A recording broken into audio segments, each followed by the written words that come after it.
Mexico is feeling the wrath of a powerful drug cartel after an army operation resulted in the death of its leader. Known as El Mencho, he was one of the most wanted men in both Mexico and the United States. His killing has sparked violence across the country, resulting in dozens of deaths, including several Mexican National Guard troops. They killed her father, they locked up her brother, they arrested her husband, they took her mother. The entire cartel dynasty that raised her is gone. But nobody touched her. Not the DEA, not the Mexican government. Nobody. El Mencho's own daughter is out there right now, living completely free in California, and almost nobody is talking about it. No handcuffs, no courtroom, no prison sentence. Just $1 million house and a coffee shop while the most powerful drug empire in the world burned to the ground around her. How is that even possible? Alex Gonzalez Ormerod is a journalist who writes about Mexican politics on the Substack, The Mexican Political Economist. Alex, welcome to DW. You wrote today that the killing of Mexico's biggest cartel boss, and I'm quoting you here, isn't necessarily good news. What exactly are you concerned about here? Thank you for having me on, Nicole. Well, yes, as you say, it is good news overall, right? One of the most bloodthirsty criminals in Mexico has been taken out of the picture. They wanted to capture him. He ended up dying in the gunfight. In November 2021, in the city of Zapopan, located in the state of Jalisco in western Mexico, a Walmart parking lot became the setting for a kidnapping that would trigger an international manhunt. 2 members of the Mexican Navy, trained military personnel, were snatched in broad daylight. The people behind it were a young woman, barely out of her teens, and her cartel operative husband. Their goal was straightforward, if completely desperate: kidnap government personnel and use them as bargaining chips to secure the release of the woman's mother, who had just been taken into federal custody. That young woman was Laisha Oseguera Gonzalez, and her mother was not just any woman sitting in a Mexican prison cell. She was the wife of Nemesio Ruben Oseguera Cervantes, better known as El Mencho, the man widely regarded at the time as the most powerful and dangerous drug lord on the planet. Fast forward to February the 22nd, 2026. In the town of Tapalpa, in the same state of Jalisco, Mexican special forces conducted a military operation that ended with Nemesio Oseguera Cervantes dead. The man who had built the Jalisco New Generation cartel, known by its Spanish initials CJNG, ZNT, into one of the most feared criminal organizations in the world, was gone.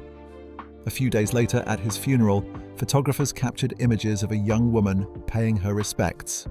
It was Laisha. That detail alone is worth sitting with for a moment. Here was a woman with an active arrest warrant in Mexico for the kidnapping of 2 Navy members. A woman who held a United States passport and had been living in California, showing up in public in Mexico to attend her father's funeral. No disguise, no attempt to stay hidden. Just present. In the open, at one of the most high-profile narco funerals in recent Mexican history.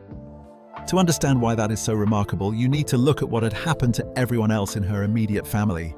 Her brother, Ruben Oseguera Gonzalez, known as El Menchito, is currently serving a life sentence in a United States federal prison. He was extradited to the US after years of legal battles and was convicted on drug trafficking and weapons charges. Her sister, Jessica Johanna Oseguera Gonzalez, known as La Negra, pleaded guilty to violating the International Emergency Economic Powers Act and served roughly 30 months in custody after admitting to running businesses that were used as fronts for laundering cartel money. Her husband, Christian Fernando Gutierrez Ochoa, known as El Gato, was arrested in California in late 2023 and was subsequently sentenced to 11 years and 8 months in federal prison on drug trafficking and money laundering charges. Her father was killed by Mexican military forces. Her mother, Rosalinda Gonzalez Valencia, also known as La Jefa, was arrested in 2021 on money laundering charges and spent time in Mexican federal custody. Every single person in her closest circle has either been killed, imprisoned, or prosecuted. Every single one, except Laisha. She has never faced criminal charges in the United States. Mexico holds an arrest warrant for her in connection with the 2021 kidnapping, but she is a US citizen. And was, according to reports by journalists covering the case, living somewhere in California, allegedly operating a coffee shop and going about everyday life in American suburbs. The kind of life that, on the surface, looks completely ordinary. That contrast is what makes her story genuinely unlike anything else to come out of the CJNG world, or arguably out of any major cartel dynasty in recent history. Narco families are not known for clean exits. The children of drug lords tend to follow one of a few well-worn paths. They get drawn into operations, they get arrested, they get killed by rivals, or they disappear into hiding. What they very rarely do is walk around freely in one of the world's most developed countries while their entire family network collapses around them. What Laisha appears to represent is something that law enforcement analysts and journalists who cover organized crime have started to pay closer attention to in recent years. She is part of a generation of cartel-connected individuals who were born or raised in the United States, hold legitimate citizenship, and have used that legal status as a kind of buffer between themselves and the consequences that catch up with everyone else. American citizenship, in this context, is not just a document. It is a legal shield, a geographical escape route, and a way to maintain access to the financial system of the world's largest economy. The picture that emerges from court documents, DEA filings, investigative reporting by Mexican and American journalists, and statements from prosecutors is of a woman who was never just a passive bystander to her family's criminal enterprise. She grew up inside it. She married into another powerful CJNG family. She was directly involved in planning a kidnapping, and yet she has, at least so far, avoided the outcome that came for everyone around her. There are a few questions that sit at the heart of her story. How does someone born into one of the most wanted families in the world manage to avoid prosecution in both the country where she committed a crime and the country where she currently lives? How much of that is calculated strategy, how much is luck, and how much is the result of specific decisions she made about how visible to be and when to stay in the background? And what does it actually mean to live that kind of double life, moving between a criminal dynasty in Mexico and suburban California? Attending a notorious narco funeral one month and allegedly pulling espresso shots the next. Those are the questions this story is going to work through. But to understand how she got here and why her path looks so different from the rest of her family, you have to go back to the beginning. Back to the family she was born into, the two criminal dynasties that merged when her parents got married, and the world she grew up in, because none of what came later makes any sense without understanding just how deep the roots go.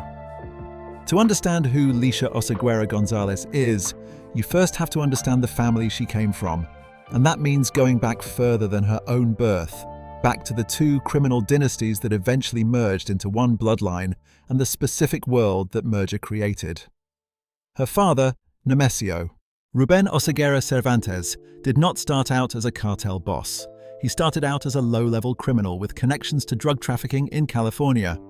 During the 1980s and early 1990s, he was living in the San Francisco Bay Area, and his record from that period tells a fairly familiar story of someone working their way up through street-level crime. He was arrested in San Francisco in 1986 at the age of 19 on charges related to theft and carrying a loaded firearm. A few years later, in 1989, he was arrested again, this time for selling narcotics. He was deported to Mexico after that arrest, but returned to the United States and was hit with federal drug charges in Sacramento in 1992. That 1992 case was the one that effectively closed the door on his life in America. He was deported and, given the federal charges he faced, could not return without risking serious prison time. What happened next is one of the more significant transformations in the recent history of organized crime. In Mexico, the man who had been a fairly unremarkable criminal presence in California went back to Mexico and, over the following decade and a half, built one of the most powerful and violent criminal organizations the country has ever seen. The Jalisco New Generation Cartel, CJNG, emerged from the remnants of the Milenio Cartel in the early 2000s and grew with extraordinary speed. By the mid-2000s, it was going to war with Los Zetas, one of the most feared cartels in Mexico at the time. By the late 2000s, it was one of the two dominant trafficking organizations in the country, rivaling the Sinaloa cartel for reach and power. CJNG, under El Mencho, was known for a level of military-style violence that set it apart even in a country that had become accustomed to cartel brutality.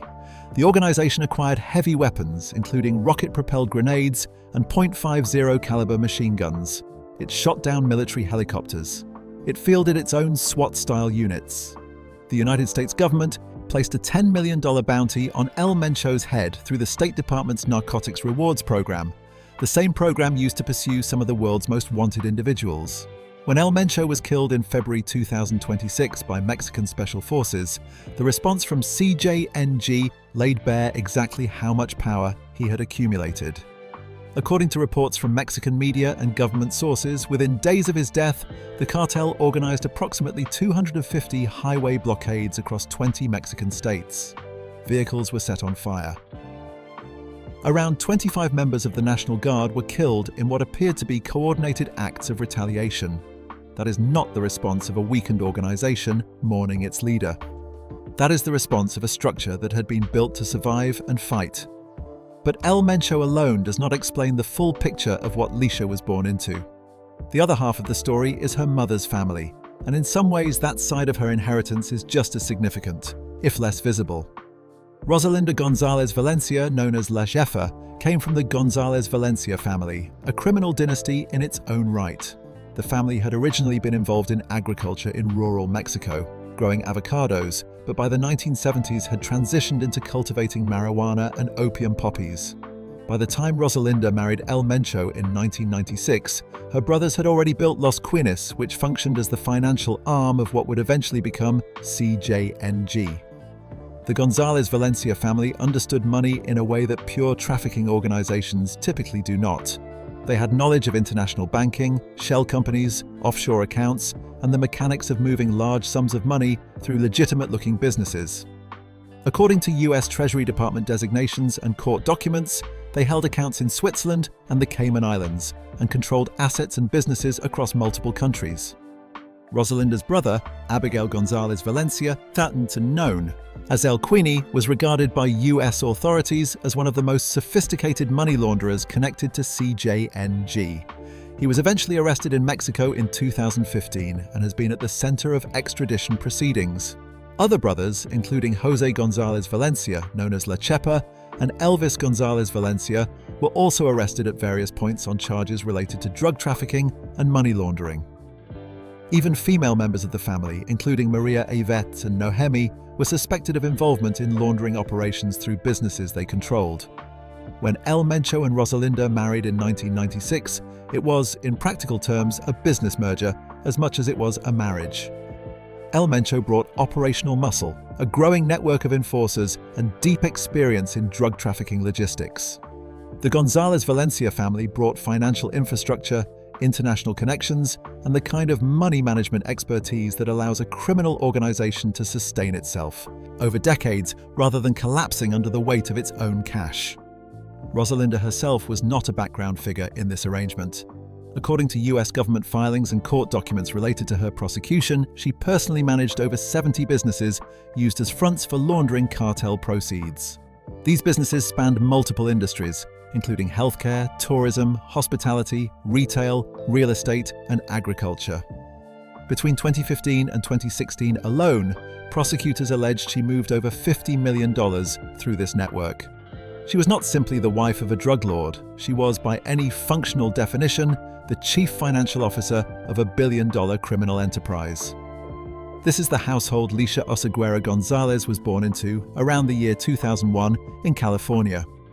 The exact location has not been publicly confirmed, but her American birth was not accidental. It was, according to the broader pattern visible across the family, a deliberate decision. US citizenship for the children was treated as a form of insurance, a legal status that would give them options and protection that their parents, both of whom had deep criminal exposure in Mexico and the US, could not guarantee for themselves. Laisha was the youngest of 3 children. Her brother Ruben, known as El Menchito, was born in San Francisco in 1990, also a US citizen. Her sister Jessica was also connected to California. The family's strategy of maintaining a footprint on both sides of the border was already well established by the time Laisha arrived. Being the youngest in that family shaped her path in ways that are only visible in retrospect. Her brother El Menchito, as the eldest son, was positioned from early on as the heir to the operational side of the organization. He was being groomed to take over CJNG's command structure, learning logistics, violence, and leadership. He became El Mencho's second-in-command, coordinating international trafficking operations and overseeing enforcers. Her sister Jessica was being brought into the financial side, learning from their mother how to run the legitimate-facing businesses that cleaned cartel money, including sushi restaurants in Puerto Vallarta and Guadalajara and rental properties in Jalisco. Laisha's role was less defined, at least on the surface, and that ambiguity may have ended up being one of her most significant advantages. She was not the heir. She was not the designated financial operator. She was the youngest daughter with American citizenship, youth, and the ability to stay in the background while her brother and sister accumulated the kind of operational exposure that eventually led to their prosecution. Growing up between two countries, she would have absorbed both worlds. In Mexico, she witnessed a family that operated with the kind of impunity that comes from controlling entire regions. She would have seen armed convoys, safe houses, and the constant movement that life under that level of law enforcement attention requires. She would have understood from a young age that the family's wealth came from violence and that governments in both countries were actively working to dismantle everything her parents had built. In California, she experienced something different: the freedom that comes with a US passport. The ability to move, to exist legally, to access a system that offered protections her parents never had. By the time she reached her teenage years, she was someone who had been raised inside one of the world's most dangerous criminal organizations, but held the legal status of an ordinary American citizen. That combination, as events would later show, turned out to be a very powerful thing to have. By the time Laisha Oseguera Gonzalez reached her late teens, the world around her had changed considerably. CJNG had grown from a regional power into a national force that the Mexican government was struggling to contain. Her father was one of the most wanted men on the planet. Her brother was already deep inside the organization's operational command and had been arrested for the first time in 2015, beginning a legal battle that would eventually end with him in a US federal prison, serving a life sentence.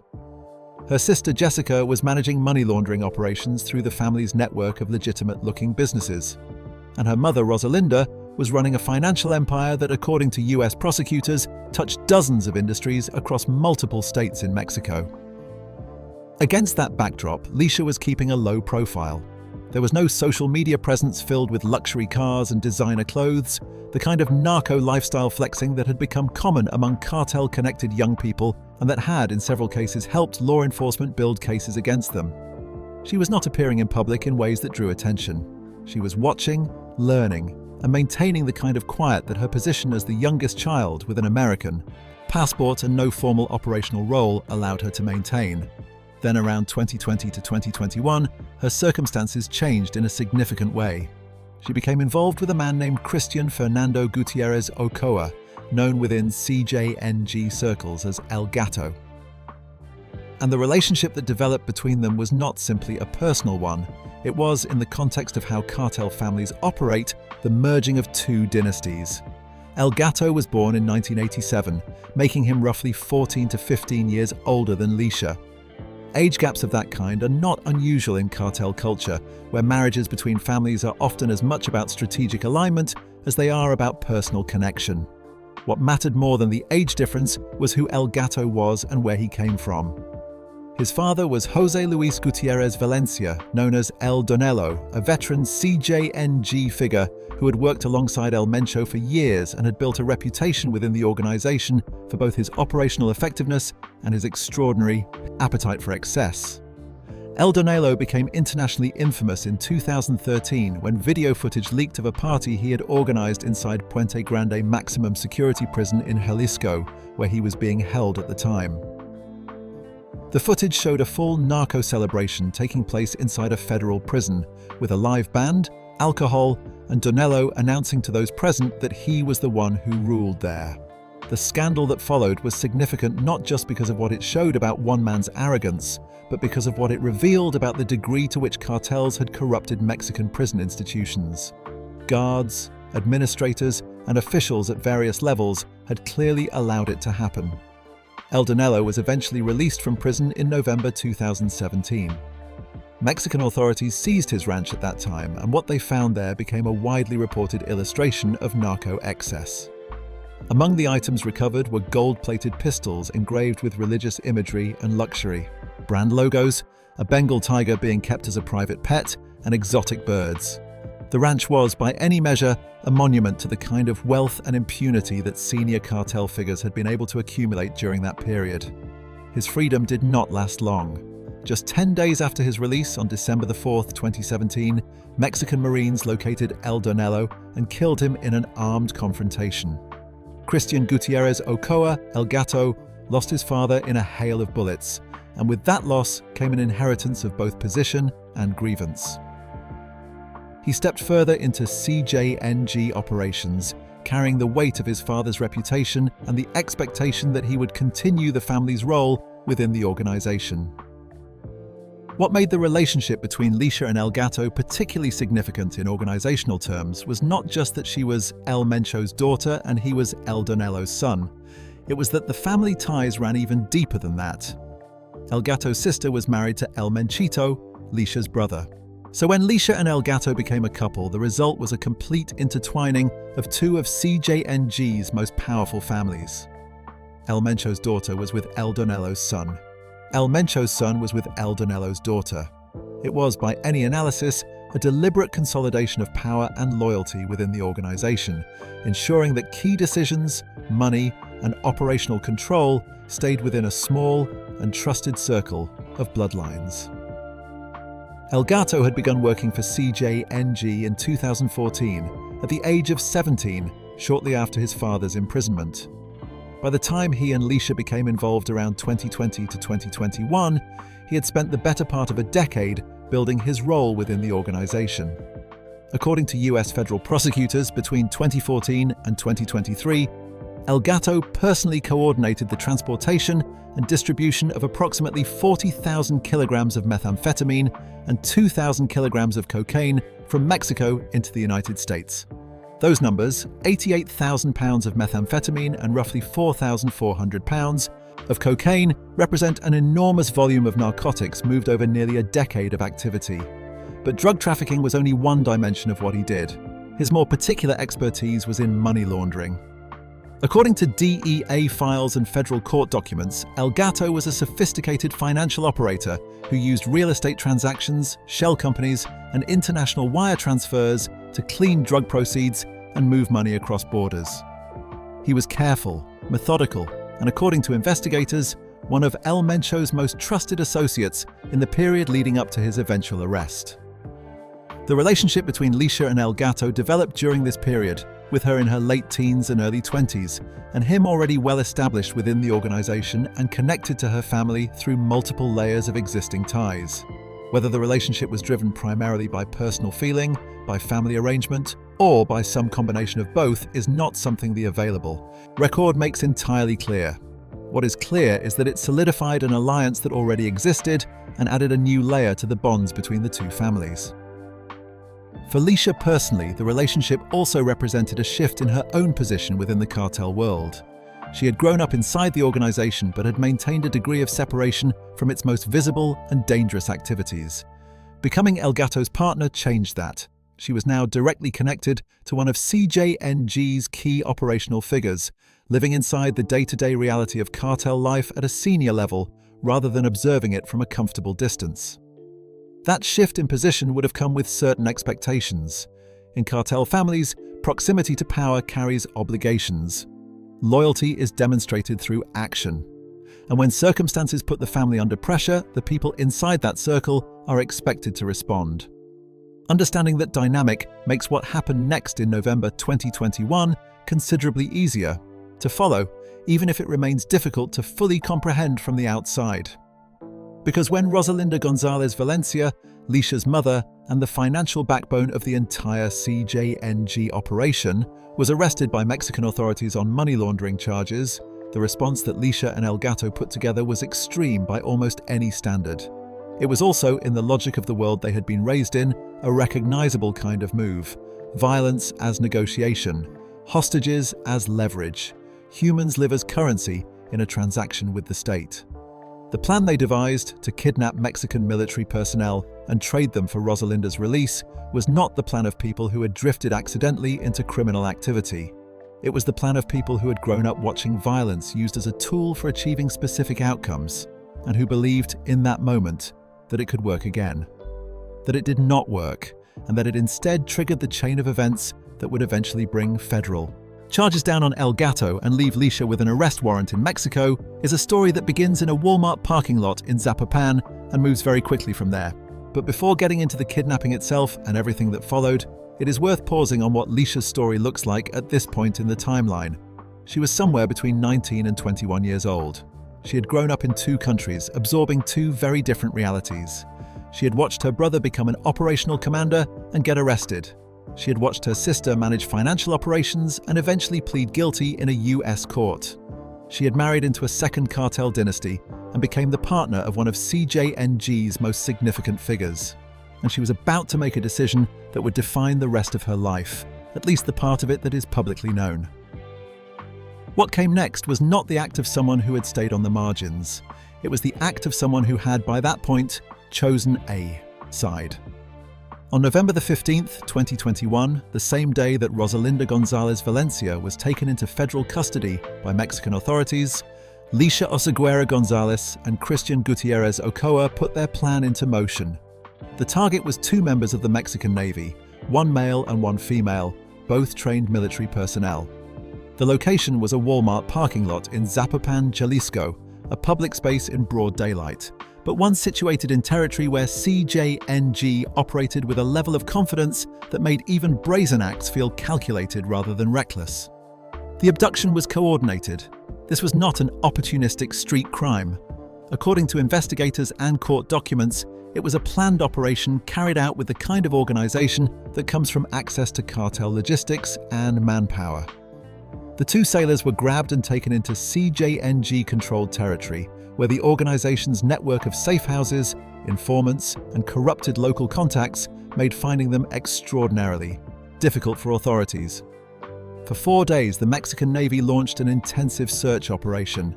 They knew with reasonable certainty that CJNG was responsible. They understood what the demand was: release Rosalinda Gonzalez Valencia, or the hostages would not survive.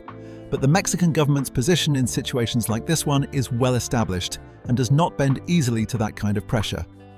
Releasing a high-value target like Rosalinda, a woman who had personally managed over 70 front businesses and moved tens of millions of dollars in cartel money, would have sent a message to every criminal organization in the country that kidnapping government personnel was an effective strategy. That was not a message the government was willing to send. On November the 19th, 2021, 4 days after the kidnapping, authorities received information about a location in Puerto Vallarta. When they arrived, they found both Navy members alive and kneeling at the roadside. The female sailor was physically unharmed but had clearly been through a deeply traumatic experience. The male sailor had been beaten during the 4 days of captivity. He was in worse condition but alive. The decision to beat him rather than kill him appeared to be a deliberate one, a way of demonstrating that CJNG had the power and the will to cause serious harm while still leaving open the possibility of a negotiated outcome. It was a message delivered through a human being's body. The plan failed entirely. Rosalinda was not released. The sailors recovered. Laisha and El Gato became the subjects of active arrest warrants in Mexico for kidnapping military personnel, one of the most serious offenses in the country's legal framework, carrying the possibility of decades in prison. Mexican prosecutors built their case, and while proving Laisha's direct physical presence at the scene proved difficult, the evidence pointed clearly to her involvement in the planning and coordination of the operation. With arrest, warrants issued, and the full weight of the Mexican government's attention now directed at them, Laisha and El Gato had very limited options inside Mexico. Staying meant risking capture, so they did what the situation demanded. They ran. And this is where the two of them took very different routes, because their legal situations were fundamentally different. Laisha, as a United States citizen, needed no smuggling tunnel, no false identity, and no elaborate cover story to cross the border. She simply used her American passport and crossed legally.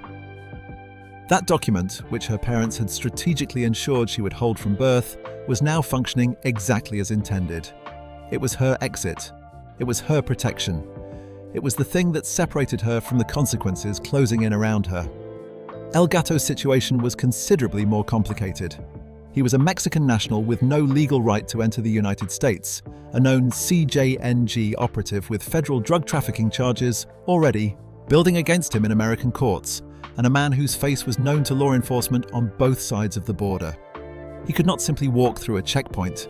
What happened next, according to DEA informants who later reported the details to US authorities, involved a piece of theater that was as audacious as it was effective. Word began circulating through CJNG's internal networks that El Mencho himself had ordered El Gato's execution. The story, as it spread through cartel ranks, rival organizations, and Mexican intelligence circles, was that El Gato had been killed by his own father-in-law for some form of betrayal or failure. People believed it. The story had the ring of truth because El Mencho was known to be ruthless, and executions of associates who had become liabilities were not unusual. But it was entirely fabricated. El Gato was alive, and El Mencho had helped construct the deception to give his son-in-law and daughter a way out. While everyone believed El Gato was in a shallow grave somewhere in Jalisco, he was crossing into California through one of CJNG's sophisticated smuggling tunnels near Tijuana. These were not crude holes dug under a fence. They were engineered passages with ventilation systems, lighting, and in some cases rail systems designed to move large quantities of drugs efficiently. Now, one of them was being used to move a man the cartel world believed was already dead. Once across the border, El Gato assumed a completely fabricated identity. In September 2023, using fraudulent documents including a false social security number, he obtained a California driver's license under the name Luis Miguel Martinez. That name, that invented person, became his cover for over a year as he and Laisha built a new life in Southern California. And the life they built was not modest. They purchased a $1.2 million mansion in Riverside, California, a city roughly 60 miles east of Los Angeles. While El Gato was officially dead in Mexico and living under a false name in the United States, and while Laisha was wanted by Mexican authorities for kidnapping, the two of them were living in a property that spoke to the kind of wealth that years inside a major cartel operation can accumulate. Riverside was not a cartel stronghold or a border town. It was an ordinary Southern California city, the kind of place where a young couple in an expensive house might attract no attention at all. El Gato was eventually identified and arrested by federal authorities in late 2023. The false identity had held for a period, but the combination of DEA intelligence, financial tracking, and informant reporting eventually led investigators to him. He was charged with drug trafficking and money laundering offenses and was ultimately sentenced to 11 years and 8 months in federal prison. Laisha was not arrested. She remained in California, and according to reporting by journalists covering the case, she has continued to live there. The coffee shop story, the idea that El Mencho's youngest daughter is running a small business somewhere in suburban California, blending into the kind of ordinary American life that her parents could never have accessed, has become one of the stranger footnotes to the CJNG story. Mexico's arrest warrant for her kidnapping charge remains active, but extraditing a US citizen from the United States to Mexico on charges of that nature is a lengthy and uncertain legal process, and so far no such proceedings appear to have been initiated. What her story ultimately illustrates is something about the limits of how law enforcement on both sides of the border has been able to respond to a generation of cartel-connected individuals who grew up with dual identities and dual legal statuses. El Mencho could not return to the United States after 1992. His children were made American citizens, precisely so they would never face that restriction. And of all of them, it is Laisha who has so far made the most complete use of that inheritance, living free in the country her father was deported from, while the empire he spent his life building burns behind her.